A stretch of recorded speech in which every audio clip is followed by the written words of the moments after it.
Buenas tardes, buenos días. Es un gusto estar con ustedes desde el Instituto Nacional de Antropología e Historia. Mi nombre es Sergio Hernández Galindo, profesor investigador de la Dirección de Estudios Históricos. Hace 78 años sucedió un acontecimiento que cambió la vida de toda la humanidad. El 6 de agosto en la ciudad de Hiroshima y el 9 de agosto en la ciudad de Nagasaki fueron lanzadas dos armas nuevas, dos bombas atómicas que no se conocía los resultados y las consecuencias que podrían traer. Efectivamente, estas bombas habían sido planeadas para crear un efecto destructor masivo, pero ni siquiera los científicos que la habían fabricado, que la habían preparado a lo largo de muchos años en lo que se llamó el Proyecto Manhattan que Estados Unidos preparó, sabían con exactitud. Actualmente la película Oppenheimer está causando gran impacto y gran éxito pues en muchas partes del mundo. Y lo que queremos conversar es más allá de la película de Oppenheimer. Es decir, no quedarnos solo en el momento en que esta bomba es planeada, diseñada y finalmente lanzada a Japón, sino nos centraremos en los efectos y en las consecuencias muy graves que tuvo sobre todo en la población japonesa y en el impacto que causó a nivel global, al cual nos iremos refiriendo más adelante. Pero para esta ocasión contamos con un invitado muy especial, una persona que vive en México ya desde hace muchos años, cerca de pues ya de 50 años, que nos acompaña y que está con nosotros para darnos su testimonio. Yasuaki Yamashita nació en la ciudad de Nagasaki y llegó a México en el año de 1968. Afortunadamente está con nosotros él para platicarnos, para conversar con ustedes sobre los efectos que esta bomba de uranio y posteriormente de plutonio en la ciudad de Nagasaki tuvo y cómo vivió esos momentos terribles. Entonces quiero presentar antes que nada a nuestro invitado, a Yasuaki, para que nos salude y yo introduciré un poco la situación que vivía la población japonesa en ese momento o inclusive antes de que él naciera. Yasuaki, es un gusto que estés con nosotros y es un honor que estés aquí en el Instituto Nacional de Antropología. Eh, bueno, en el año de 1945, como decíamos, la bomba fue lanzada. Para ese entonces, Japón estaba totalmente o prácticamente destruido. No eran las dos únicas bombas que se habían lanzado, estas fueron muy especiales, eran bombas atómicas, pero ya para esas fechas de agosto de 45, cerca de 63 ciudades japonesas habían sido bombardeadas y prácticamente destruidas. La guerra prácticamente ya estaba concluida para Japón. Japón estaba a punto de rendirse ante los aliados que le exigen esta rendición incondicional y estaba ya en negociación esta posibilidad. La población japonesa no tenía ya ni siquiera armas realmente potentes, fuertes para defenderse ante la invasión norteamericana. Entonces, ¿qué fue lo que originó que esta bomba fuera lanzada? En realidad, la bomba fue lanzada ante la presión ya de la Unión Soviética, que le declara la guerra a Japón en estos días, y Estados Unidos quiere mostrarse como el gran poder global con un arma de tal magnitud que causara temor, sobre todo ante su próximo enemigo, que sería la Unión Soviética. Entonces, bueno, antes que nada, quiero que Yasuaki nos platique el momento exacto, lo que él vio, lo que él vivió a las 11 y 2 minutos de la mañana en una ciudad que se encontraba a punto de realizar sus alimentos. A las 12 horas, la hora en que todos los japoneses comen, y era un día soleado, húmedo, caluroso, y que esta circunstancia de que antes no había sido bombardeada permitió que este avión que traía la bomba atómica evitara la ciudad que estaba planeada para ser bombardeada y se dirigiera al puerto de Nagasaki como blanco final que habían decidido la aviación norteamericana. Entonces, platícanos, Yasuaki, qué es lo que sucede esa mañana justo antes de estallar la bomba y los momentos posteriores que viviste. Sí, realmente la ciudad de Nagasaki no estaba en el plan del blanco para dejar caer la segunda bomba atómica. Sin embargo, como explicó, que el avión dirigió primeramente en otra ciudad, pero esa ciudad Kokura había sido el día anterior, los ataques aéreos estaban incendiadas. Entonces, como no había suficiente la visibilidad de lanzar la bomba, entonces el piloto se decide en ese momento a viajar, a volar hacia la ciudad de Nagasaki, porque no tenía suficiente combustible para poder ir a otra ciudad mucho más lejos, porque la bomba era un pesado de como más de 400 toneladas. Entonces apenas podía llegar y dejar, además la misión era cumplir. No podía regresar con la bomba otra vez. Entonces tenía que dejar en algún momento algún lugar y decidió volar hacia Nagasaki, dejarla caer y llegar a la isla de Okinawa, que ya estaba ocupada por el ejército norteamericano.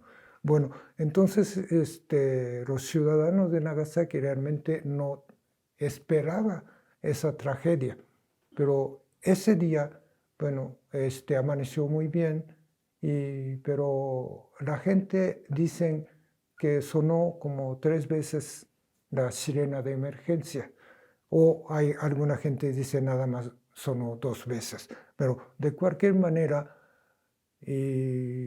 cuando suena la arma de emergencia, tiene que entrar a esconder algún refugio para proteger.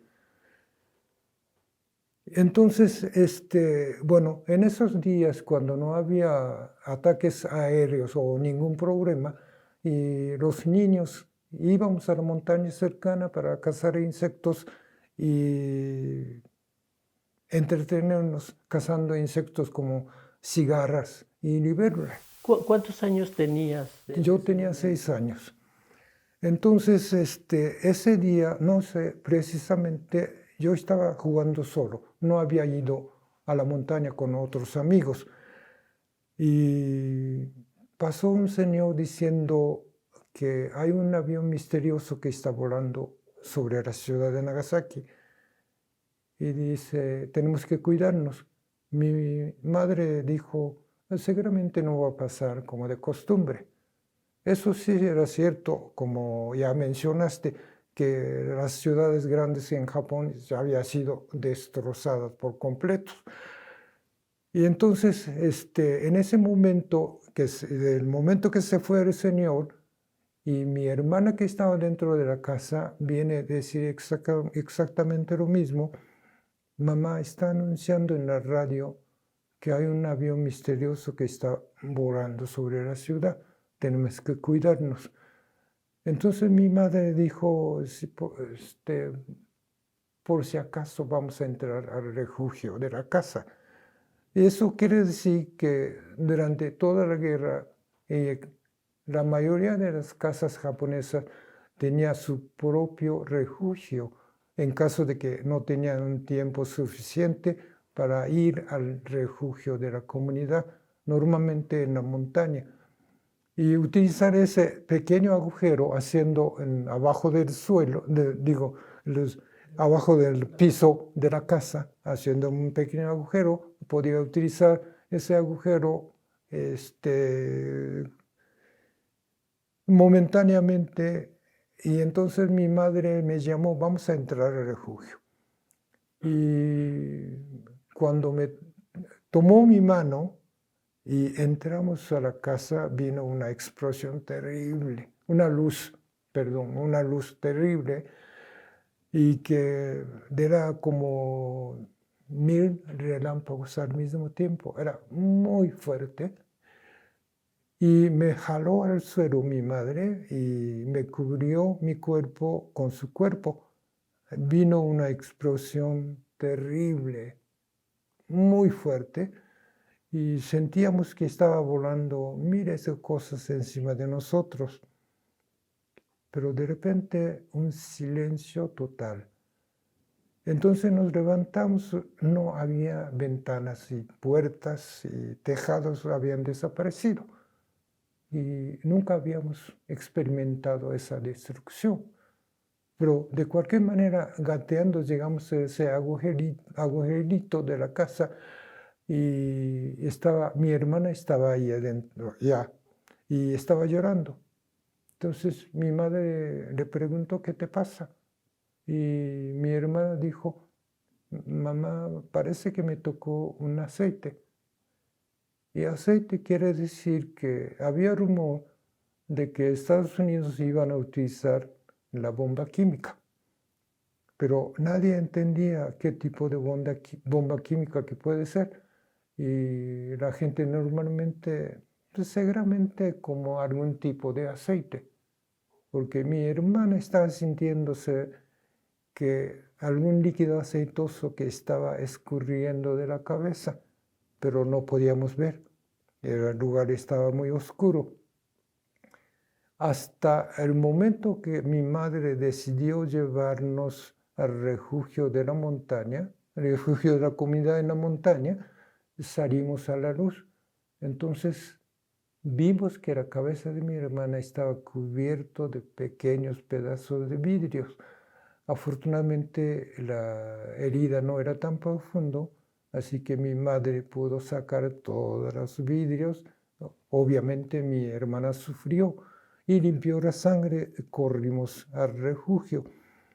Pero mi hermana, cuando tenía 5 años, por un accidente que lo amputaron una pierna. Entonces utilizaban una prótesis que no era muy incómodo. Era muy incómodo y no podía caminar como la gente normal. Y por esa razón ella no podía asistir a la escuela, porque en caso de emergencia estaría estorbando otros estudiantes. Por eso la escuela había prohibido de asistir. Y así que estaba en la casa. Bueno, cuando corrimos al refugio en la montaña, ella corrió mucho más rápido que nosotros y como la gente normal. Y yo la vi primera vez y la última vez que ella actuó como la gente normal, sin ningún problema. Me imagino que tenía un miedo espantoso que reaccionó de esa manera. Bueno, llegamos al refugio y había muchísima gente de los vecinos, todo el mundo estaba asustado, no entendía lo que pasó. Pero como 30 minutos después de estar en el refugio, regresaron los niños que habían ido a la montaña para entretenerse cazando los insectos. Y uno de los niños, su espalda estaba completamente destrozada. Él recibió la explosión directa en la montaña. Sufrió terriblemente porque no había médicos, no había enfermeras, no había medicinas. Él murió sufriéndose como 2 días después, pero su cuerpo estaba infectado de gusanos. Y perdí uno de mis amigos. Y del refugio podíamos ver la ciudad de Nagasaki estaba en llamas, días y tras días. se estaba quemando, pero estábamos observando nada más. Nadie decía absolutamente nada. Seguro que todo el mundo estaba en un estado de shock que no podía expresar absolutamente nada. Yo creo sí que era impresionante, la gente no sabía que No la sabía magnitud que- de una bomba pueda destruir una Ujú. ciudad en instante. Sí, Y exactamente. platicamos también el grado, los Ujú. grados que se generan en el ambiente para pues quemar inmediatamente Sí, una ciudad. escuchamos, había noticia de que 3 días antes la ciudad de Hiroshima, por una bomba muy fuerte, ha sido destruida, pero nadie sabía qué tipo de bomba era, ¿no? Así que realmente no entendíamos lo que estaba pasando. Entonces, pero el problema no era eso, es que no había nada que comer. Entonces, estábamos muertos de hambre. Y antes de la explosión, la ciudad de Nagasaki proveía un poco de alimentos. Con eso estábamos manteniendo. Y ya había realmente escasez de alimentos en Japón. Pero después de la explosión, absolutamente nada. No teníamos nada que comer y estábamos muertos de hambre. Entonces queríamos comer cualquier cosa en alrededor, hierbas, hojas de árbol, lo que fuera. Entonces mi madre decide llevarnos al campo con los parientes, y porque ellos eran agricultores, pensaron que seguramente tenía algún alimento para nosotros. Y para esa razón tuvimos que caminar cerca de Epicentro. Y unos días después, Platícanos para que el público entienda qué es el epicentro de la bomba. y el epicentro, la distancia de epicentro de la casa sería como 2.5 kilómetros. Pero teníamos que caminar, no había transportes, absolutamente nada. Entonces, y para ir a con los parientes teníamos que pasar por cerca de epicentro. Y todavía había muchísimos cadáveres, muchos muertos. Y la ciudad estaba completamente destrozada. No había nada, nada que pudiera imaginar algún edificio, nada. Y completamente quemados, negros, negros, negros, negros. Y la gente que sobrevivieron y estaba caminando como fantasmas, como que no tenían almas. Bueno, llegamos con los parientes, pero tampoco ellos tenían suficientes alimentos para nosotros, así que tuvimos que regresar caminando otra vez, viendo ese horror. Y que yo dijera que en ese momento vi un infierno, pero no sería suficiente la palabra infierno. No creo que existiera una palabra exacta para describir el horror, esa grotesca imagen, pero no podíamos estar quejándonos. Teníamos que salir adelante, sobrevivir y conseguir alimentos. Era difícil. Bueno, en ese entonces ya la población japonesa venía de una larga guerra. En Japón se conoce como la Guerra de 15 años. Es decir, la guerra no solamente inicia en 1941 con el ataque a Pearl Harbor, sino Japón ya estaba en guerra. Ya estaba. Contra China, había ocupado grandes espacios. Esa guerra de los 15 años, de 1931 hasta su fin de 45, implicaba para la población sin duda alguna ya grandes sacrificios. O sea, no había alimentos, no había utensilios para cocinar, no había cerillos, no había carbón.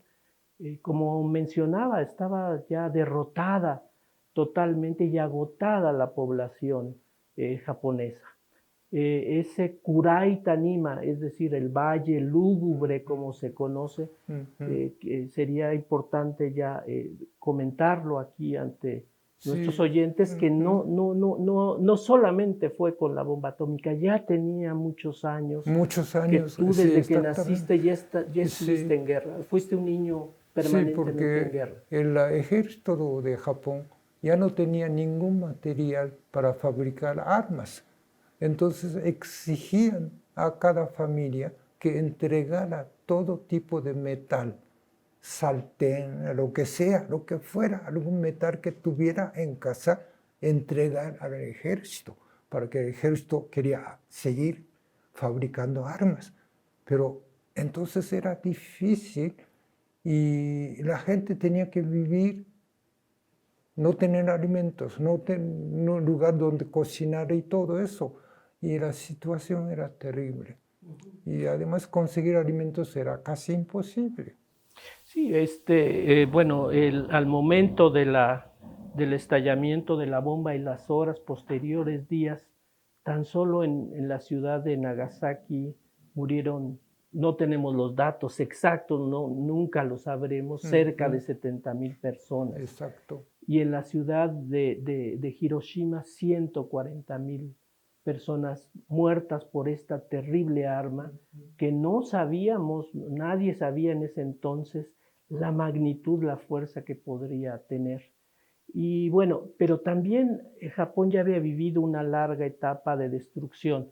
Por ejemplo, en Tokio, la capital de Japón, los bombardeos tradicionales de bombas normales, digamos, y de bombas de napalm incendiarias, que esto es terrible. O sea, el ejército norteamericano usó esas bombas, entiendo, porque la estructura de las casas japonesas está en base a la madera. Entonces esas bombas incendiarias destruyen inmediatamente y en Tokio cerca de 100,000 personas. Sí, hay una información que antes de la guerra los diplomáticos que vivían en Japón, en Tokio, sabían exactamente las casas en Japón, con qué material estaba construida. Entonces, esas personas recomiendan no usar bombas convencionales, sino bombas incendiarias. Dejar caer bombas incendiarias y la ciudad quedaría completamente en fuego, ¿no? Y eso sabía exactamente cómo dejar caer las bombas. Rodearon en un círculo, la gente se quedara atrapado dentro del fuego, que no había ningún escape. Así, por eso murieron, por fuego, no por la bomba. 100,000 personas es fácil, pero mientras están quemando todo, ¿y a dónde escapar? Eso era una terrible imagen. Y además, el ejército de Estados Unidos, cuando hicieron la primera prueba de bomba atómica en 16 de julio en Álamo, Texas, sabía exactamente, entendía perfectamente la potencia de destrucción, pero no entendía qué efecto puede tener sobre seres humanos. Entonces dicen que por eso tenía que hacer una prueba para confirmar qué tipo de efectos puede tener esa bomba atómica, ¿no? Por eso lo utilizaron en la ciudad de Hiroshima primero, después, bueno, desgraciadamente nos tocó en la ciudad de Nagasaki, pero la gente dice que la ciudad de Hiroshima sabían perfectamente bien y como había muchas en la fábrica de armamentos, entonces dejaron intacto, no tocar absolutamente nada, dejar intactos para probar la potencia de destrucción de la bomba atómica. Así dejaron a caer la bomba el centro de la ciudad, una ciudad abierta. Entonces, la bomba con una expansión va extendiendo, arrasando toda la ciudad.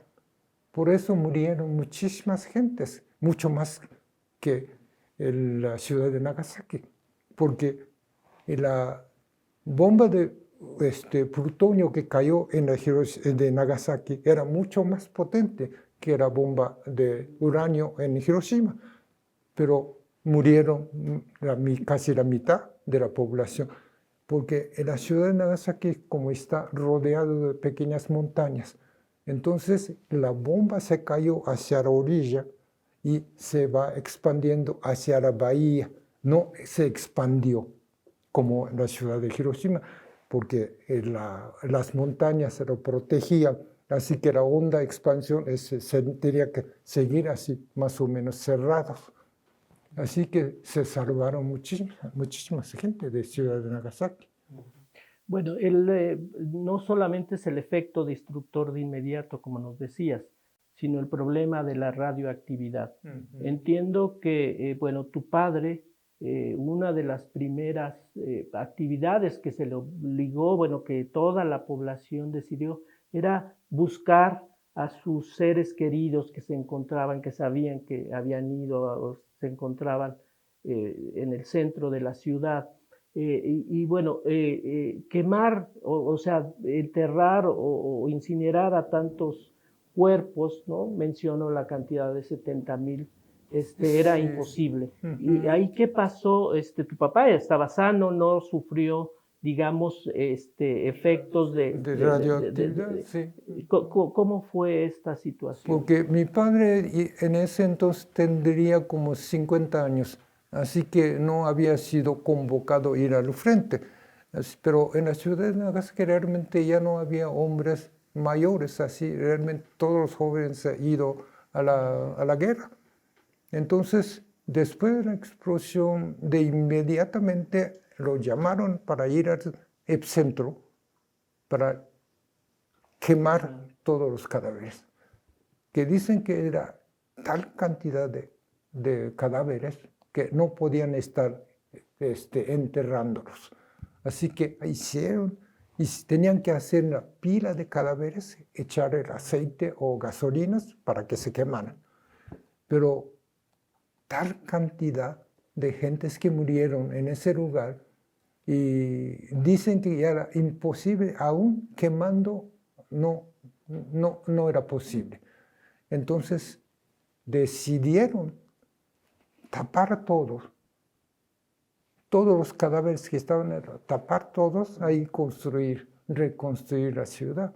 Así que la ciudad de Nagasaki, una parte, sobre todo cerca del epicentro, está construido sobre los huesos de las personas que murieron. Bueno, pero los efectos de la radioactividad, aparentemente tu papá sobrevivió, estaba sano, pero poco tiempo después murió.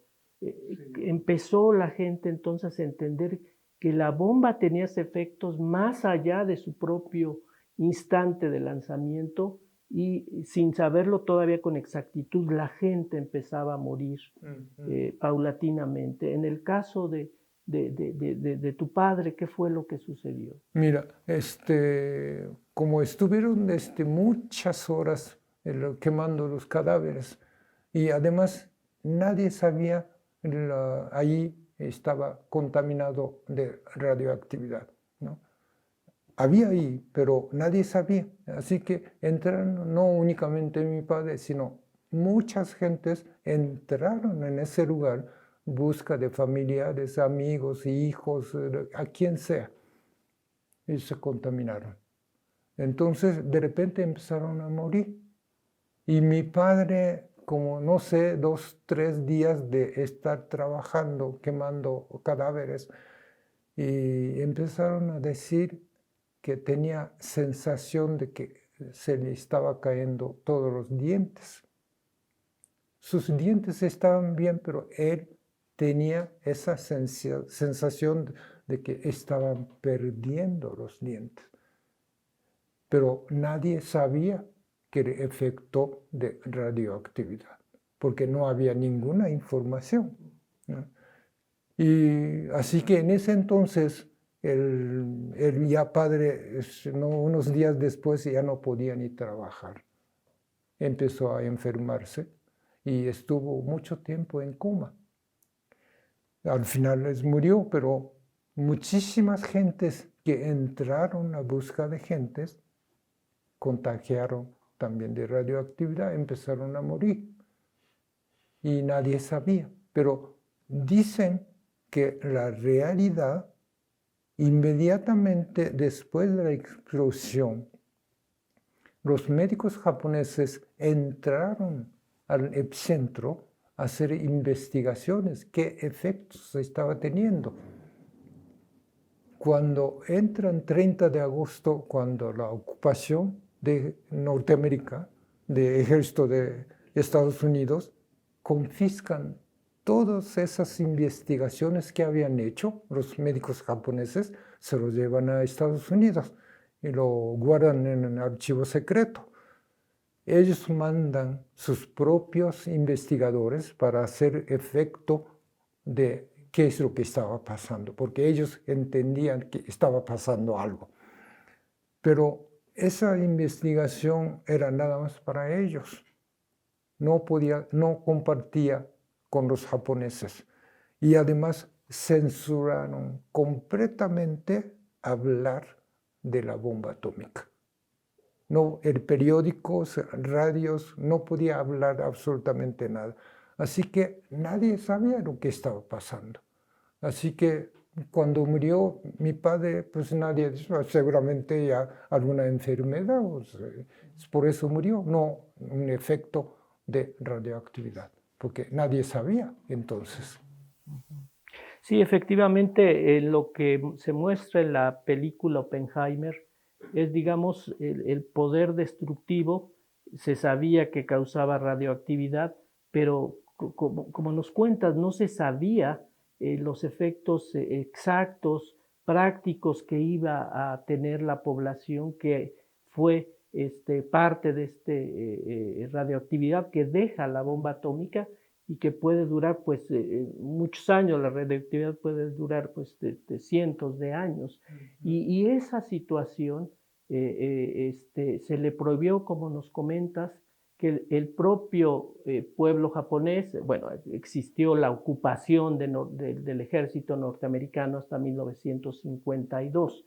En esos años no se supo nada, o cómo fue que ustedes empezaron a experimentar los efectos de la radioactividad. ¿Qué pasaba en la población? Si realmente no entendían lo que estaba pasando después de la explosión de bomba atómica. Pero además, muchas gentes, creo que un día después, o un día o 2 días después, cayó una lluvia negra. Es muy famosa lluvia negra, que la lluvia estaba contaminada de radioactividad. La persona que recibió esa lluvia también empezaron a morir por efecto de radioactividad, pero nadie entendía por qué estaba pasando, ¿no? Entonces, muchos años después, con 1954, 54. que bueno, en ese entonces ya había muchas pruebas de armas nucleares en islas pacíficas, es decir, el atol de Bikinis y todo. Entonces, una ocasión estuvo un barco pesquero en esa zona. De repente el barco se cubre de ceniza y las personas no entendían qué pasó. Sin entender, regresaron a Japón y empezaron a morir. Pensaron, ¿qué estaba pasando? Entonces, ahí primeramente que era efecto de radioactividad. Ellos sufrieron con cubrir de ceniza que estaba contaminada y por eso murieron. Así, primeramente empezaron a hablar de la contaminación de radioactividad, que 45 en Hiroshima y Nagasaki también había ese problema. Seguramente entonces, como nos platicas, los efectos de la bomba creada por estos científicos norteamericanos continuó a lo largo de, pues, y sigue continuando a lo largo, hasta este año donde la gente sigue muriendo. Lo que yo quiero un poco insistir y comentar contigo es que esa etapa que se conoce en Japón como Kyodatsu, es decir, estado pues sin alma, de desesperado, de vacío, es fruto del fin de la guerra y de la política en un principio norteamericana que impidió que Japón en esos primeros años pudiera su economía recobrarse. La política norteamericana, entiendo, quería que Japón se mantuviera como un país agrario, que los grandes conglomerados industriales que habían sido parte de la maquinaria japonesa no volvieran a funcionar más. Y entonces en este estado pues del aletargamiento, de sufrimiento de la población, pues tampoco se conoce muy bien. O sea, el fin de la guerra deja una larga secuela. La población, por ejemplo, en Japón, donde su alimento básico es el arroz, no lo pudo comer hasta décadas después, hasta los años 50, porque no había nada que comer.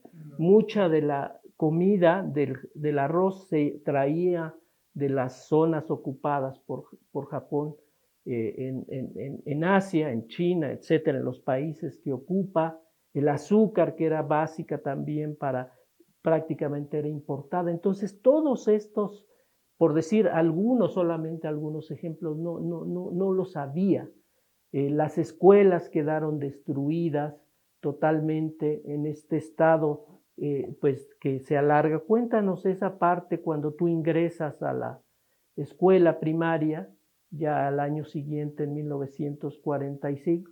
¿Cómo fue tu vida en esos años? Sí, ¿Y cómo fue el papel que jugó el ejército norteamericano? realmente para conseguir alimentos es casi imposible. Y todo el mundo tenía que ir al campo y llevando algo valioso, oro, joyas, kimonos, y porque el dinero ya no servía para nada.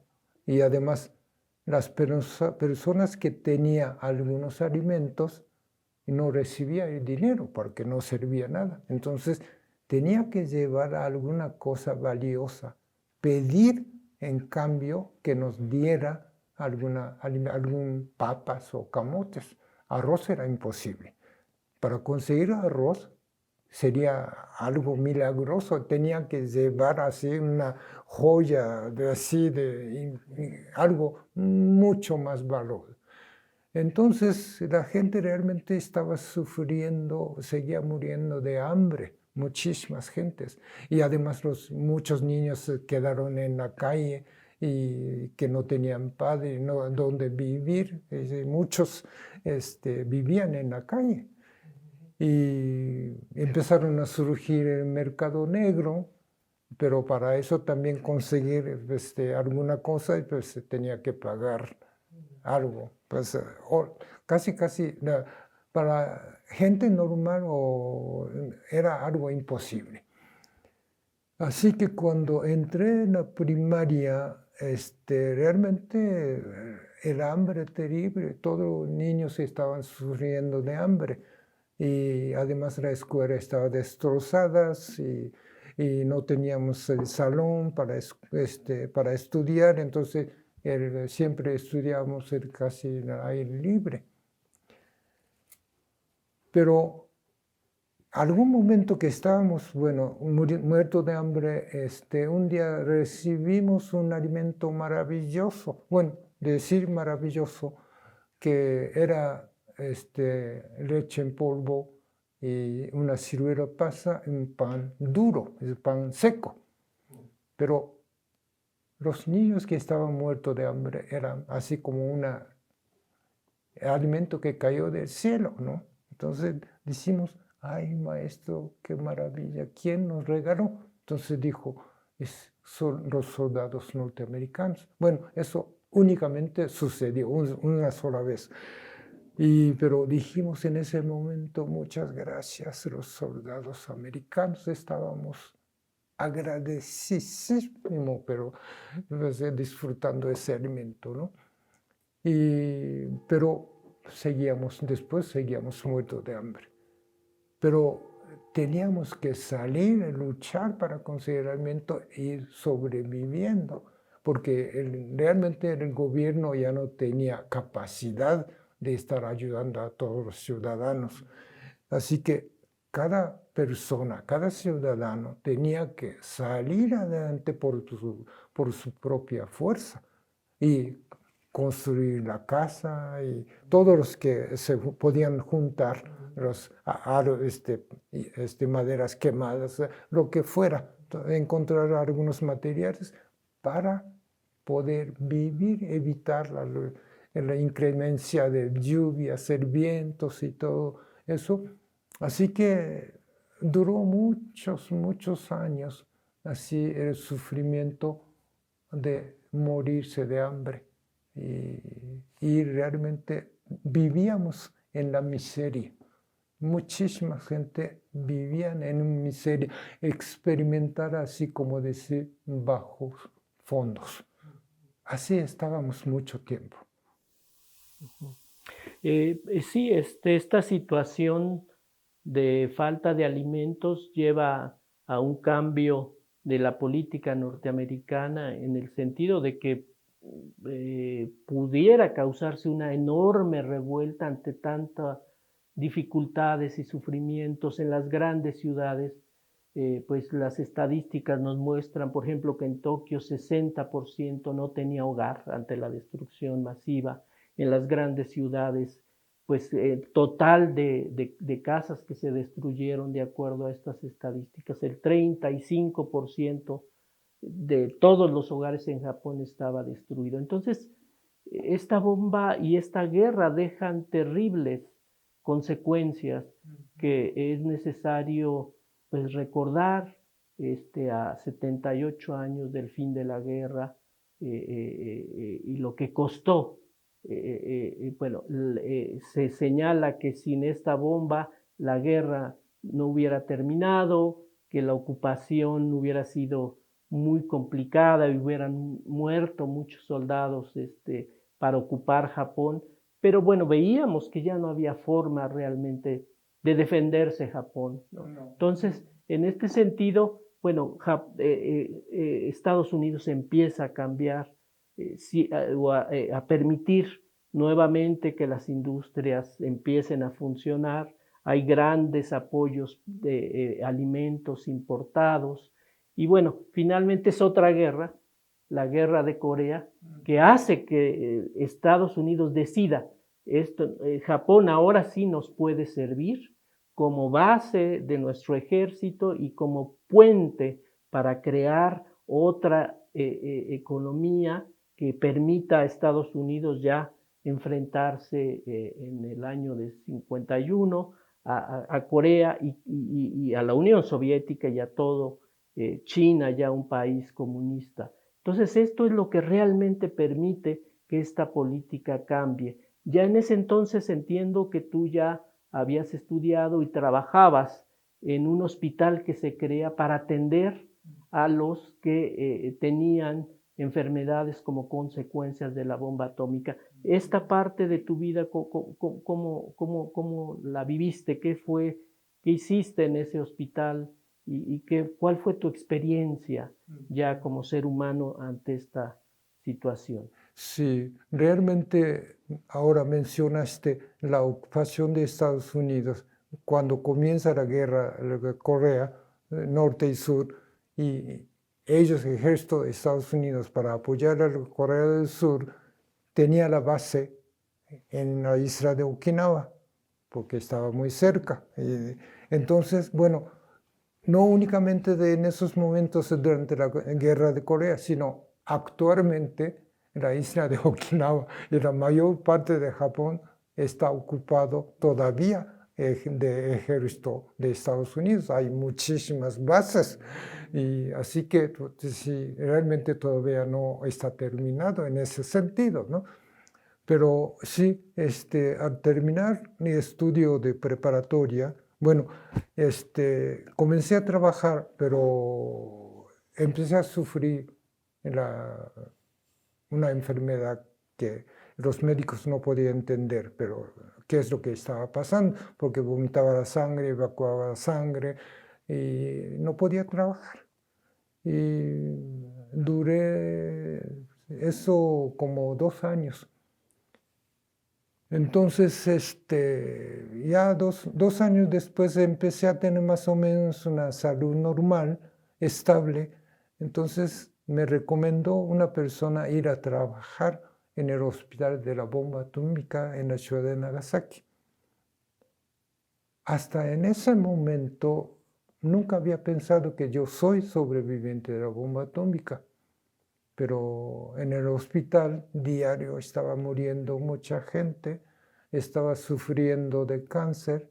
En ese entonces la mayoría de gente estaba sufriendo de cáncer de sangre, leucemia. Entonces, un caso específico, un joven como de 20 años más o menos, era mi edad, y estaba sufriendo de leucemia. Y yo tenía mismo tipo de sangre con ese joven, y entonces algún momento, en caso de que necesitaba urgentemente transfusión de sangre, los médicos me llamaban: oye, eso aquí nos podría dar un poco de tu sangre. Sí, lo hacía cuando podía. Pero ese joven murió. Un día amaneció, su cuerpo estaba completamente cubierto de manchas negras y murió. Y en ese momento dije, yo voy a morir como él. Seguro, y que no sé, mañana o un día después o un año después, pero seguro que voy a morir como él. Entonces para mí era difícil estar trabajando, pero al mismo tiempo estaba sufriendo de discriminación de mis compañeros, que se reía y burlaba de mí, que decía: tú no debes casar, ya sabes lo que puede suceder, y tú eres sobreviviente de la bomba ¿A qué se atómica. referían, perdón, que no te pudieras casar? ¿Qué es lo que podía suceder? ¿Qué fue lo que...? Porque muchísimas gentes que sufrieron de radioactividad, o sobre todo las mujeres que estaban embarazadas en el momento de la expresión, recibieron muchísimas radiaciones. Entonces nacían los niños así, ¿cómo se llaman? Las cabezas pequeñas que no crecen. Entonces vi muchos niños muertos así en el hospital. Y entonces muchísimas gentes sabían que es lo que decía. Ya sabes, cuando te casas se puede tener una consecuencia, ¿no? Y además escuchabas decir: ay, yo nunca me casaría con un sobreviviente, ¿no?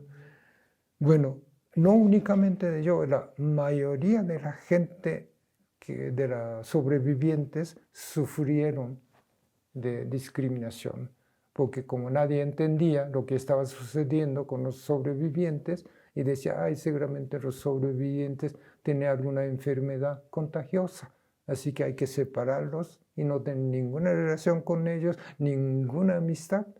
Entonces, muchísimas mujeres salieron de ciudad de Hiroshima y Nagasaki, y algunas sí tuvieron casarse y pudieron casarse y tener familia, pero el momento que descubrieron que era sobreviviente de Hiroshima o de Nagasaki, el divorcio.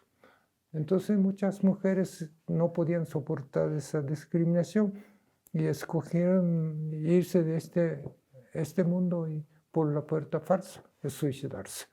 Muchas mujeres se suicidaron, también hombres, y porque la familia no permitían casarse con cualquier mujer, ¿no? Cualquier mujer de sobrevivientes, y porque no quería tener ese problema. Entonces, realmente para mí es un sufrimiento de estar en el hospital. Una parte viendo muchísimas gentes muriendo diariamente, sufriendo de cáncer, y luego personalmente sufriendo de las burlas, la risa de mis compañeros. Entonces me quería ir de Japón, esconderme a algún lugar que nadie me conociera. Y no importaba cualquier país, ¿no? Y algún lugar que nadie supiera que yo soy sobreviviente de bomba atómica, y pensé que podría vivir muy tranquilo. Así que realmente quería salir de Japón. ¿Y cómo lo hiciste o qué pasó? ¿Cuál fue tu decisión para Sí, mira, trasladarte a otro país? bueno, en esos días, bueno, pero realmente no tenía posibilidad de hacer viaje al extranjero sin nada, ¿no? Y algún momento me ofrecieron, bueno, en 68 iba a haber una Olimpiada en la Ciudad de México, entonces me ofrecieron que había posibilidad de trabajar durante las Olimpiadas. Entonces dije, no, perfecto para mí, y salí de Japón. Y lo acepté y pude salir, afortunadamente, de Japón, venir a México. Entonces llegaste en 1968 68. con un oficio de traductor. No, ¿O cuál era tu estaba papel? manejando la oficina de una prensa japonesa. Había estudiado administración de empresas y todo eso, así que tenía posibilidad de manejar una oficina y organizar e instalar toda la oficina. Entonces me ofrecieron esa posibilidad de venir a trabajar durante las Olimpiadas, entonces acepté con gusto, que ya para mí era una oportunidad de salir de Japón, ¿no? Y no seguir sufriendo así por la discriminación de mis compañeros, de otras personas. Entonces lo acepté y vine en el 68 a establecer la oficina. Cuando vinieran todos los periodistas, ya estar listo. Trabajé durante las Olimpiadas y cerré la oficina. Y pensé quedarme en México 2, 3 años, aprender el idioma y regresar a conseguir otro trabajo. Pero en ese entonces era Japón y un empleado renuncia a su trabajo, ya consideraba que es un fracasado. Ninguna empresa le daba buen trabajo y la mayoría no quería aceptar. Así que un trabajador comienza trabajo a alguna empresa, tenía que terminar en la misma empresa y no podía salir. No podía renunciar a absolutamente nada. Entonces pensé, bueno, yo soy uno de los fracasados, ya que renuncié a mi trabajo. Entonces, ahora sí, aunque aprenda idioma español y todo eso, que no me van a ofrecer absolutamente nada. Entonces, y además, el México me dio la segunda vida y abrió el brazos, el amor, la amistad, y sentí realmente a gusto estar en casa sin ningún problema. Por eso decidí quedarme para siempre en México. Bueno, ya te encuentras en México y decides quedarte. Eh, en Japón sabemos de este proceso que nos comentabas de empleo de por vida, donde ya generalmente, bueno, los trabajadores que llegan a esa empresa ahí terminan su carrera laboral. ¿Y qué fue lo que hiciste aquí en México ya en estos años, cuando ya te decides quedar, donde además nadie sabía que eras sobreviviente de la bomba, pues eras un japonés que había llegado a trabajar, pero no sabían de ti esta situación de que tú viviste la bomba atómica? Sí, realmente no había comentado absolutamente nada a nadie. Y después de las Olimpiadas, busqué a una persona que había conocido al momento de llegar a México en el aeropuerto de Ciudad de México. Entonces fui a preguntarle a esa persona a ver si me podía conseguir algún departamento económico que podía vivir. Y entonces él me dijo, me ofreció, si quieres, si no te importa, tengo un cuarto en la azotea. Así que puedes utilizarlo, tú tienes que limpiarlo, pero no necesitas pagar ni un centavo, pues que para mí se me hacía excelente idea, ¿no? Y además está Avenida Juárez, nada más cerca del momento de la Revolución. Y entonces dije, mi idea de quedarme algunos años a aprender el idioma. Entonces dijo, bueno, si quieres aprender ese idioma, no necesitas irte a la escuela. Vete al Parque Armeda, era como 2 cuadras de donde vivía, en la Avenida Juárez. Y vete al Parque Armeda y ahí te sientas, entonces cualquier mexicano te va a acercar y hablar en español. Así, si no entiendes, lleva tu diccionario y lo enseñas lo que quería decir, ¿no? Y así vas a aprender. Y dijo, entonces, bueno, está bien. Y hice más o menos durante 2 años. Diario iba a la Parque Alameda, sentarme en el banco, esperar a alguien que me acercara. Sí, en ese entonces no había ningún problema, la seguridad era impresionantemente buena, no había ningún problema. Y así que aprendí a través de muchísimos mexicanos que me enseñaron diferentes maneras de hablar, la misma cosa, pero en diferentes modos. Y de las personas muy educadas, las personas que no tenían ninguna educación, y hasta la grosería me podían enseñar, ¿no? Así, y pasé 2 años. Y un día me dijo mi amigo, bueno, tu español ya está perfecto, así que puedes volver a hablar japonés. Pero dijo, durante todo ese, por lo menos 2 años, no vas a tener contacto con ningún japonés, no puedes hablar japonés, ni leer japonés, ni escribir. Tienes que dedicarte 24 horas, 365 días hablando español, leyendo español. Así que es lo que hice. Pero corté mis contactos con mi familia en Japón y así pasé casi 5 años sin tener ningún contacto ni con mi familia, con mis amigos. Y entonces me dijo, ya puedes trabajar en cualquier lugar. Entonces, primero que nada fui a la embajada japonesa y para decir que yo estaba ahí y que podía poder disponer mi servicio de intérprete o de traductor, que cualquier cosa que pudiera haber para mí en ningún trabajo. Y además en ese entonces no había tantos japoneses disponibles que podía trabajar de intérpretes o traductor español-japonés, japonés-español. Entonces la embajada me empezaba a mandar, primero que nadie, los trabajos, ¿no? Así comencé a trabajar de intérpretes y traductor español-japonés, japonés-español para las empresas mexicanas y las empresas japonesas. Además, en ese entonces comenzó en muchas empresas japonesas abrir una oficina de representantes y para abrir, hacer investigaciones y ver el mercado en México. Así que tuve suerte realmente de poder trabajar con esas gentes.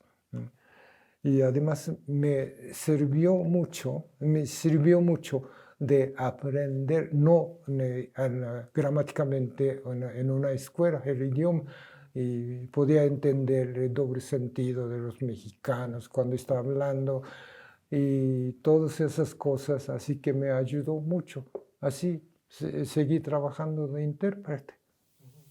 Pero bueno, en esos años, tu condición como hibakusha, como sobreviviente, Sí, a nadie le comentaste qué sí, fue lo que sucedió para sí, que... realmente sí. Cuando comencé a realmente trabajar de intérprete y empecé a sufrir lo que sufrí en Japón, empecé a vomitar la sangre, evacuar la sangre. Entonces, pues sí, realmente no podía trabajar. El momento que estaba así sufriendo, le comenté a esa persona, al amigo mexicano, que yo soy sobreviviente de la bomba atómica, pero le pedí que no hablar a nadie, ¿no? Y dijo que sí, no hay ningún problema. Así pasé también como 2 años vomitando la sangre, evacuando sangre. Y así que para mí era una situación difícil, pero gracias a esa persona, porque como no necesitaba pagar la renta ni absolutamente nada, y además cuando también estaba en esos momentos que estaba sufriendo, en un invierno y me dio neumonía. Ese día estaba temblando de la calentura de 40 grados. Yo pensé que es alguna gripe o en una noche descansando, pues mañana voy a estar muy bien. Pero no dejaba de estar temblando así con un frío espantoso, calentura de 40 grados y todo. Afortunadamente esa misma noche la persona vino a checar cómo estaba yo. Y cuando me vio que estaba temblando y se asustó, se bajó a su departamento, de inmediatamente trajo un médico. De milagro, ese médico había venido con esa persona que trabajaban juntos en el aeropuerto. Como eran amigos, a veces venía al departamento y tomar copas o seguir entreteniéndose, ¿no? Tomando copas, hablando de cosas. Y si no estuviera esa noche ese médico, y el médico me dijo, hubieras amanecido muerto el día siguiente. Suerte de que nosotros estábamos ahí en ese momento. Me tocó realmente una suerte increíble. Entonces esa persona, mi amigo, y dijo, no te puedo dejar solo aquí, en ese estado. Bájate al departamento mío y abajo hay cuarto que puedes utilizar. Y yo no te puedo atender porque tengo que trabajar, pero hay señora que viene a hacer aseos y todo, ella te puede atender. Así estuve como un mes sufriendo, recuperando de esa neumonía. Y cuando ya recuperé, empecé a trabajar de nuevo y así que podía seguir. Pero ¿en qué momento fue que la gente ya empezó a saber que tú eras un sobreviviente y tú empezaste a reconocerte como tal y a empezar a platicar como Sí, ahora lo haces? como te mencioné ahorita, y que no quería hablar, ¿no? Y entonces le dije también a mi amigo que no dije absolutamente a nadie, pero pasó hasta 1995. Y ese año el gobierno de Francia hizo una prueba de bomba de nitrógeno. Y entonces la noticia corrió el mundo entero y una mañana recibí una llamada telefónica que era de parte de un hijo de un amigo. Y esa persona estaba estudiando, ese joven estaba estudiando en el TEC de Monterrey, Campus Querétaro. Y me dijo, oye, Yasuaki, eres sobreviviente de la bomba atómica, ¿verdad? ¿Cómo sabes? Y mi papá me comentó, papá escuchó de tu amigo. Y me dijo, ¿no podrás venir a nuestra universidad contar de tu experiencia de la bomba atómica? Y dije, no puedo contar, voy a sufrir, así que no puedo aceptar. Pero él insistió que para nosotros es muy importante entender qué es lo que sucedió realmente en Hiroshima y Nagasaki. Así que por favor, venga a nuestra universidad, comparta tu experiencia. Entonces finalmente lo acepté, fui y empecé a sufrir obviamente, pero cuando terminé de hablar mi experiencia y empecé a sentir que ese sufrimiento que había guardado 50 años adentro de mí, contara a nadie, Y empezó como que sentí estaba desapareciendo, estaba aliviando el sufrimiento.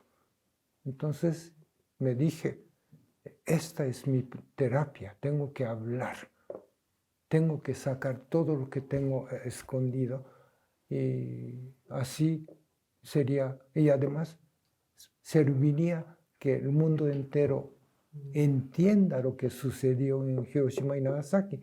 Es a lo mejor alguna parte nuestra obligación de compartir nuestra experiencia para que nadie sufra como sufrimos nosotros. De ahí comencé a hablar mi experiencia cuando haya oportunidad.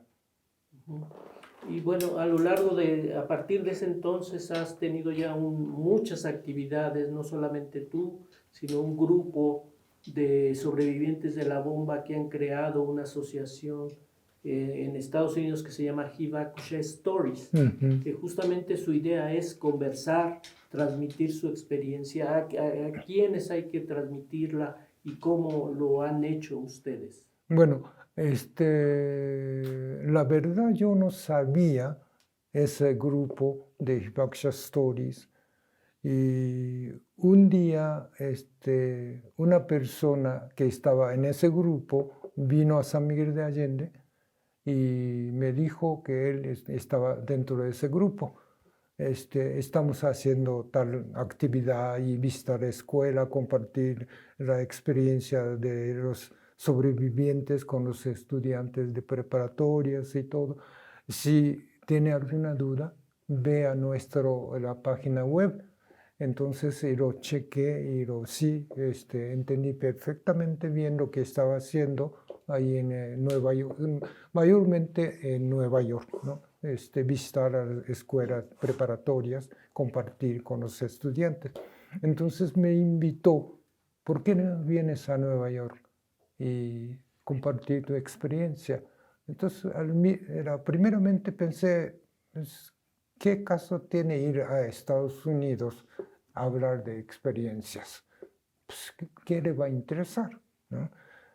Pero él insistía, sí, es muy buena experiencia compartir con los estudiantes. Entonces lo acepté, fui a Nueva York.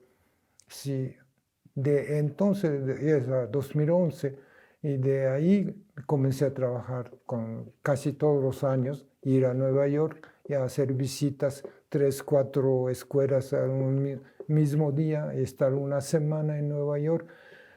Y compartí con los estudiantes la experiencia. Entonces, los estudiantes terminan de escuchar, la mayoría de estudiantes lloraban, comenzaban a llorar, porque ellos no entendían, porque no entendían lo que había hecho su gobierno, porque en la escuela no enseñan. Entonces, después de escuchar esa espantosa experiencia de los sobrevivientes, ¿y cómo es posible que nuestro gobierno ha hecho eso? Y muchos estudiantes lloran. Entonces, estuvimos, ya será como 5 o 6 años así, haciendo las visitas a la escuela, era mayormente de preparatoria. Y sí, claro que visitamos también la universidad, ¿no? Pero para nosotros era mucho más importante, los jóvenes, así 17, 18 años, que tener mucho más su futuro, el tiempo de tener conciencia de que el gobierno de Estados Unidos había hecho con 2 bombas atómicas, experimentar en Japón. Entonces, y se despierta y tener conciencia de también que ellos trabajar por la paz, la eliminación de armas nucleares. Eso era nuestra intención, ¿no? Y también en 2011 conocí el nieto de Truman, Es el el presidente que decide lanzar la bomba. decidió dejar caer 2 bombas atómicas. Entonces él quería hablar con nosotros y dijimos que no nos interesaba nada. Pero él insistía, sí, por favor, dame un poco de tiempo. Quiero hablar con ustedes, entender realmente lo que pasó. Entonces dijimos, bueno, entonces ven y hablamos 10, 15 minutos ya con eso. Y vino con una intérprete y entonces él empezó a decir que él estaba también cuando estaba en la primaria, empezó a sufrir del bullying, el maltrato de sus compañeros y que sus compañeros le decían a él, tu abuelo es un asesino, tu abuelo es un asesino. Pero él no podía entender por qué. ¿No? Cuando creció, entendió perfectamente bien lo que había hecho su abuelo. Entonces quería entender más y hablar con los sobrevivientes y estar preparando para ir a Hiroshima y Nagasaki, escuchar más sobrevivientes de la bomba atómica. Así comenzamos a trabajar por la paz juntos, ¿sí? Y así que podemos trabajar juntos, aún siendo el nieto de Truman, ¿no? Claro. Pero ¿por qué trabajar hoy por la paz? ¿Cuál es la situación en términos a las armas atómicas y al desarrollo que pues, surge, como lo menciona la película Oppenheimer, se crea este armamento, pero después, posteriormente, otra serie de países? ¿Por qué crees que hoy actualmente es importante platicar sobre su historia y sobre el uso de las armas atómicas? Sí, porque realmente muchos activistas comenzó a trabajar casi inmediatamente después de la bomba atómica en Hiroshima y Nagasaki y sigue siendo, bueno, han trabajado más de 50 años o así, cosas así, pero realmente en la situación que estamos viviendo últimamente, bueno, cuando comenzamos a decir que no queremos armas nucleares, no, como decía, no more Hiroshima y no more Nagasaki, ¿no? Y muchos sobrevivientes aún ido a las Naciones Unidas a hablar, no más bombas atómicas en Hiroshima y Nagasaki no pueden sufrir ninguna parte del mundo. Así estuvimos pensando que sí, algún momento podemos eliminar todas las armas nucleares, pero últimamente la situación que estamos viviendo, hay un peligro de realmente sentir que cualquier momento algún país puede utilizar la bomba atómica y otra vez sufrir seres humanos. Pero no únicamente de sufrir seres humanos, sino que la planeta de esta Tierra se acabaría con las armas nucleares que existen actualmente, ¿no? Y entonces lo importante realmente es evitar que algún país que se le ocurra utilizar para amenazar a otro país y diciendo que vamos a utilizar la bomba atómica o armas nucleares.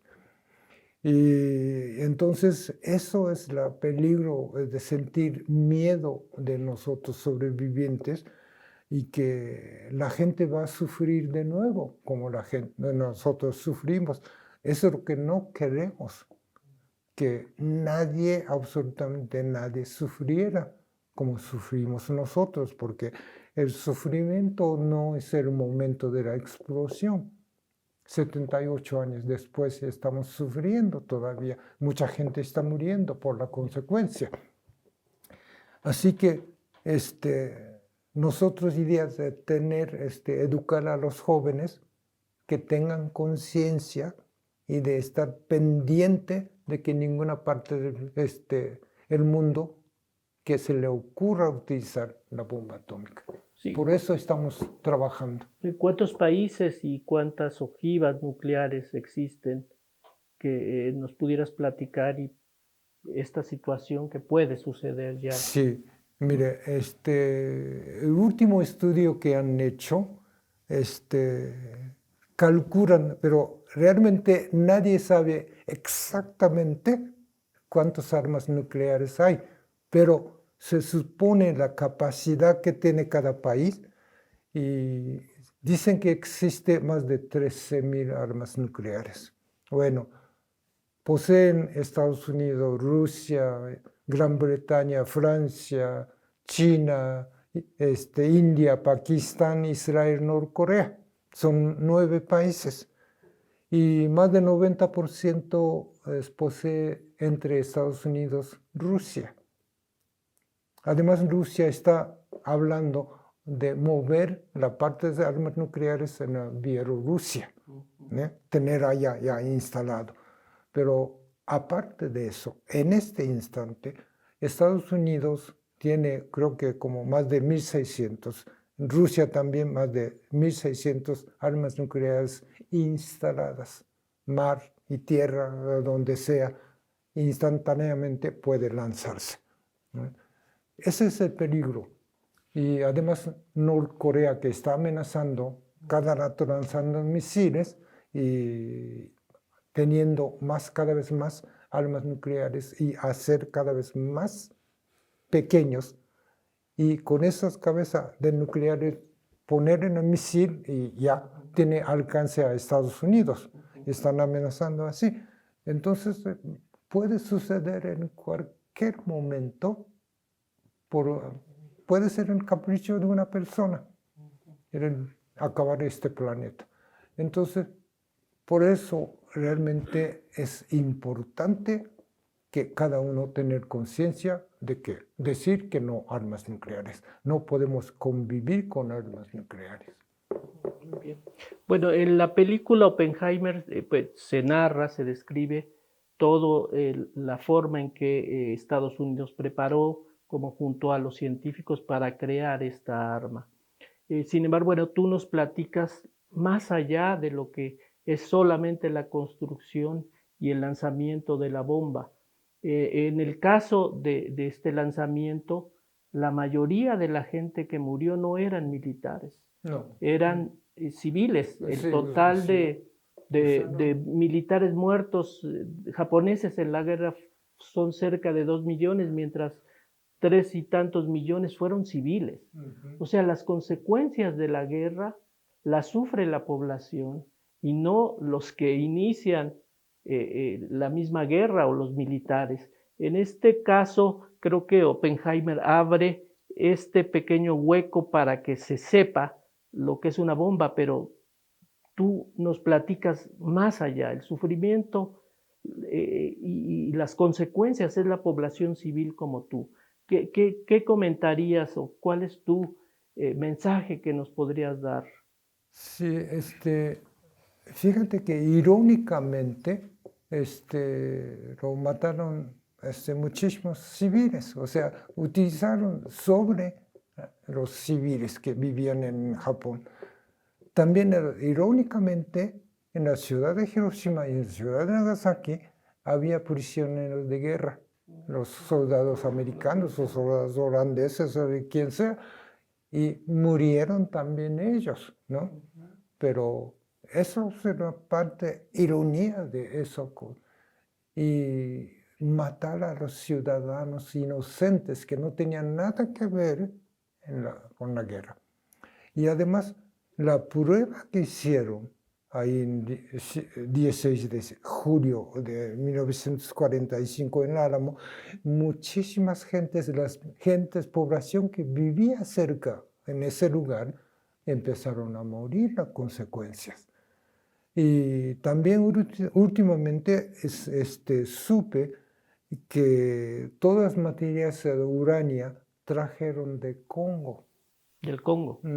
Entonces era el Congo belga, una colonia francesa. Una colonia de belga, y que una compañía belga estaban escapando el cobre de esa mina de Congo. Pero de repente topa con un uranio que tenía más de 60% era uranio, pero dice que normalmente la materia nada más contiene 2 o 3%, pero eso era 60, más de 60% era algo impresionante. Entonces esa compañía pensó que esto va a servir para hacer negocios, ¿no?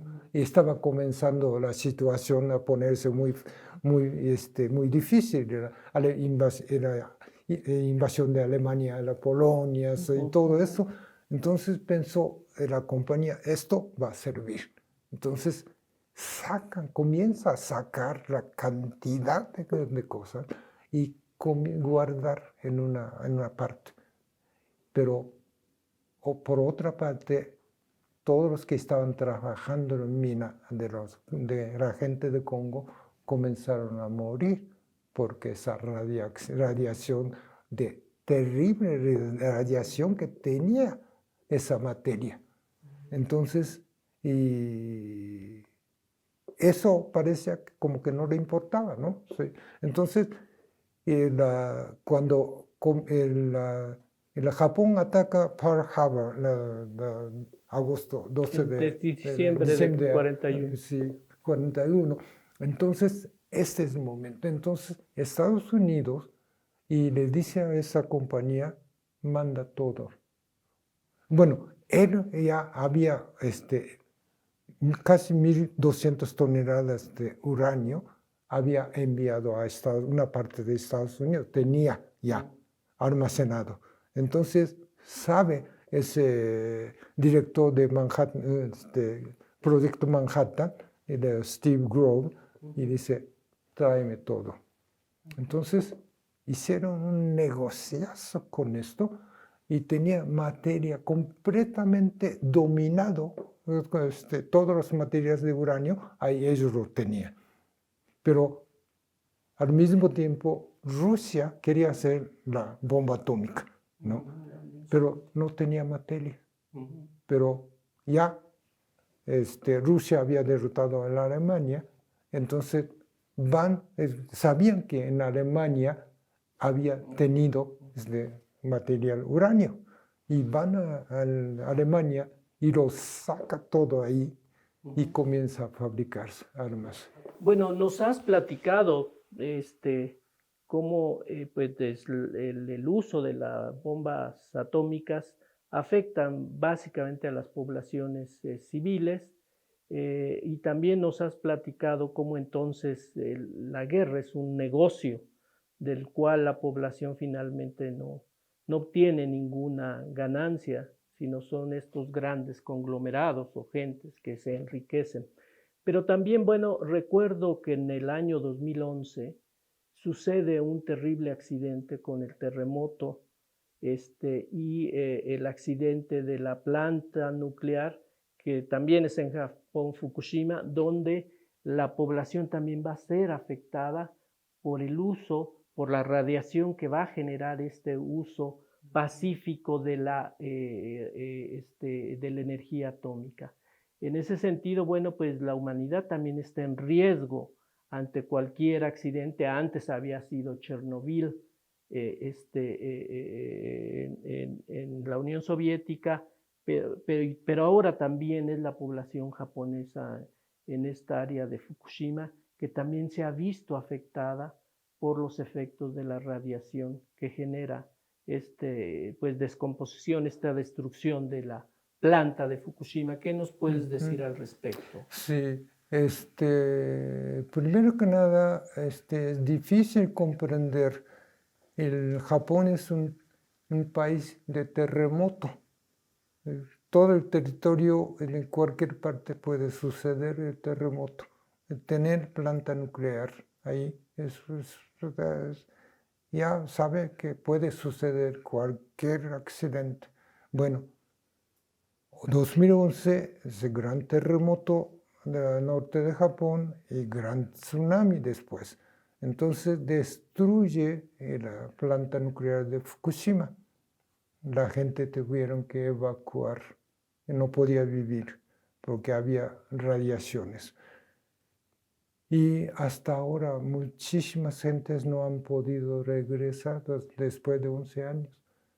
Y la gente, bueno, la gente que evacuaron de Fukushima comenzaron a sufrir también discriminación como sobrevivientes de la bomba atómica, que sufrimos discriminación, porque empezaron a decir exactamente, tú tienes la contaminados y que no vengas acá y vete de acá, y sobre todo los niños que están sufriendo de discriminaciones. Y muchos todavía no han podido regresar a su ciudad natal, ¿no? Y además está la planta nuclear que no tiene posibilidad, una tragedia mucho mayor que Chernobyl. Y dicen que van a tardar, quitar todo, cerrar esa planta, tardaría más de 40 años. Pero todavía no han podido hacer realmente comenzar a trabajar.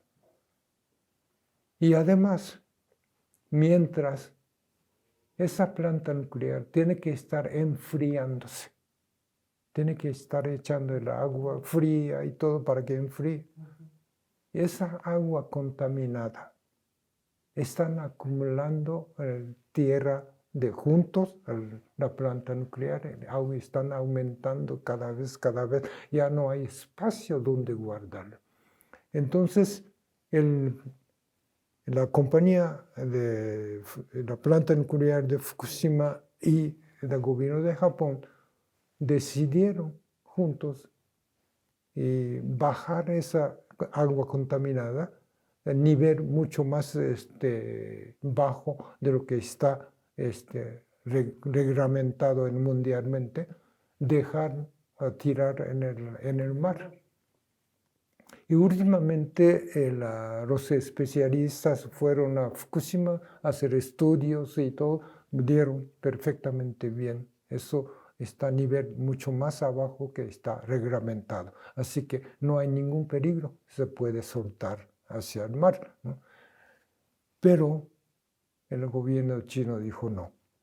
Y Corea del Sur también decía que, pero finalmente aceptó, bueno, sí acepta esa, los científicos especializados se aceptan, entonces lo aceptamos. Los desechos radioactivos, tirarlos. Pero el problema es que los pescadores, los que viven viviendo del mar, de la pesca de mar y todo eso, que no pueden hacer negocios por el rumor que todo está contaminado, entonces tiene que sufrir de nuevo. El mercado no recibe. Entonces, parece que no tenía ninguna solución de eso. Y la planta de Fukushima, 40 años después, que no van a tener ninguna solución, va a estar ahí el problema. Y muchísimas de las otras plantas nucleares que hay en Japón, y después de ese accidente los cerraron una temporada, pero comienza poco a poco funcionar de nuevo. Entonces mucha gente diciendo no, ya no queremos, pero con este problema de energías, el petróleo y gas y todo, entonces el gobierno tiene que permitir reabrir otra vez esa planta nuclear, pero al mismo tiempo el problema existe, el país de terremoto, que puede suceder nuevamente cualquier accidente. Bueno, pues cerramos esta conversación. Ya nos platicaste cómo pues los efectos terribles que un arma de ese calibre puede causar a toda la humanidad, pero también, bueno, nos platicabas en este momento el uso de estas plantas nucleares también ponen en riesgo a la humanidad en sí. Ayer en la conferencia donde se presentó el libro de Hibakusha Stories, esto es un comercial que publicó el Fondo de Cultura Económica y presentamos Yasuaki y un servidor ante el público una segunda edición de este cuaderno, de este libro que muestra la historia de Yasuaki. Un niño te preguntó, fue una pregunta muy interesante y muy complicada, te preguntaba que si tú perdonabas a Oppenheimer el haber creado esta arma tan terrible que tuvo efectos pues devastadores pues, en toda la población japonesa y en ti en particular. ¿Qué reflexión tienes al respecto? Sí, en ese momento realmente me causó una impresión muy difícil. ¿Cómo puedo contestar? Pues además, no sé, ese niño tendría que 5 o 6 años y no esperaba esa pregunta, el perdonaría el Oppenheimer. Es una pregunta difícil de contestar realmente. Y ha habido muchos realmente, cada vez que hacía la conferencia, la plática, a los estudiantes preguntaba, ¿tú perdonarías a los norteamericanos? ¿No? Y muchos japoneses, muchos sobrevivientes no han perdonado. Sigue odiando a los americanos y a Estados Unidos y no quiere escuchar de americanos. Pero eso odio, seguir con odio, nunca va a solucionar nada, ¿no? Odio crea otro odio y así va siendo cada vez peor y terminaría peleándose o una guerra. Entonces, en algún momento tiene que tener capacidad de perdonar, ¿no? Y eso es parte muy importante de llegar a una solución y tener la paz. Y porque si no, tener capacidad de perdonar a otra persona, eso quiere decir que esa persona interiormente tiene la paz interior, está viviendo sin ningún problema. Porque una persona, si no tiene uno mismo la paz, no podía hablar de la paz de otra persona, ¿no? Tú tienes que ser de paz y todo. Más importante es una persona tener interiormente, estar viviendo con paz.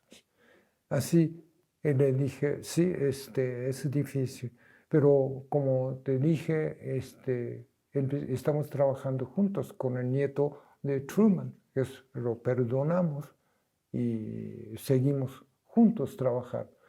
Y así que podemos trabajar aún siendo enemigos. Pero dice, ¿cómo es posible? Eso no puede ser, no es posible que después de 2 bombas atómicas murieron muchísimas gentes sufriendo todavía, decir, perdonar a la persona. Bueno, realmente sí es difícil. Pero fíjate que en Estados Unidos nunca va a pedir perdón. Por orgullo nunca lo va a hacer. Porque el primer piloto que voló a dejarla caer la bomba a Hiroshima en el avión, él puso el nombre de su madre en el Noragay y él dijo, yo lo haría otra vez. A mí no me arrepiento. Ahí lo voy a dejar otra vez a caer la bomba atómica. Pero algunos sí, se volvió loco viendo la consecuencia. Y también lo conocí, por otra parte, el nieto también del ingeniero que voló 2 veces a Hiroshima y Nagasaki para estar registrando todas las consecuencias. Esa persona, dice ese nieto, que sufrió después de la consecuencia, lo que vio, ¿no? Porque ellos tienen que estar viendo lo que está sucediendo en Hiroshima y Nagasaki y tenía que registrar todo. y dice que sufrió muchísimos después la vida, todo. Pero hay gente que dice, no, a mí no me importa, lo haría de mismo. O sea, sí, hay así, y todos sobreviven, todavía hay muchos sobrevivientes que sí odian, pero sí, al mismo tiempo, muchos americanos que dicen, ay, individualmente lo siento mucho lo que hizo. Y lo quiero contar para mí, que sucedió realmente en Nueva York. Había una exposición de cuadros de un matrimonio de sobrevivientes que pintó en el Hiroshima panel de Hiroshima. Y la Maruki, ¿no? consecuencia de la bomba atómica, ¿no? Y hicimos un taller invitando a los estudiantes para qué opinión puede tener y todo eso. El último día de esa exposición, y ya casi estábamos cerrando la exposición, vi tres niños, creo que era de como 12, 13 años, y con una maestra japonesa, que estaban saliendo cuando me vieron, y la maestra me preguntó disculpe, ¿usted es sobreviviente de la bomba atómica? Y que sí. Oiga, no podría contar. No tenemos tiempo porque tenemos que regresar a la escuela porque ya comienza. Pero aunque sea en 5 minutos, cuéntenos lo que sucedió realmente. Entonces, bueno, comenté así rápidamente lo que podía comentar. En el momento de despedir, un niño me vino a abrazar, empezó a llorar. Realmente estaba llorando. Me dijo, Señor, lo siento mucho lo que hizo nuestro gobierno. Discúlpame, lo siento mucho. Me abrazó así como más de 10 minutos. Seguía llorando. Entonces yo le dije, no, eso no es tu culpa. Tú no tienes ninguna culpa, así que no hay necesidad de llorar. Pero lo siento mucho, Señor. Así se fue. Sí, hay personas que realmente también están sufriendo lo que su gobierno había hecho. Pues muchas gracias. Yo creo que ha sido un mensaje con el que cierra Yasuaki, este mensaje de paz y este mensaje de advertencia sobre el uso de esa terrible arma que se creó en 1945. Pues agradecemos a todos su presencia, agradecemos ante todos a Yasuaki Yamashita que esté con nosotros, que haya venido de San Miguel Allende, donde vive, a platicarnos y a conversar con todos ustedes sobre pues las consecuencias que ha dejado la bomba atómica en él y en todo el pueblo japonés y en toda la humanidad.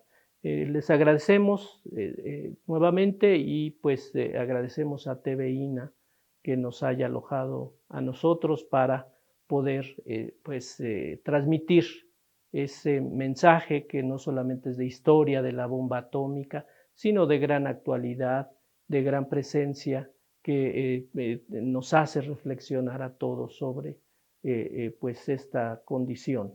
Bueno, muchas gracias, Yasuaki. Muchas gracias.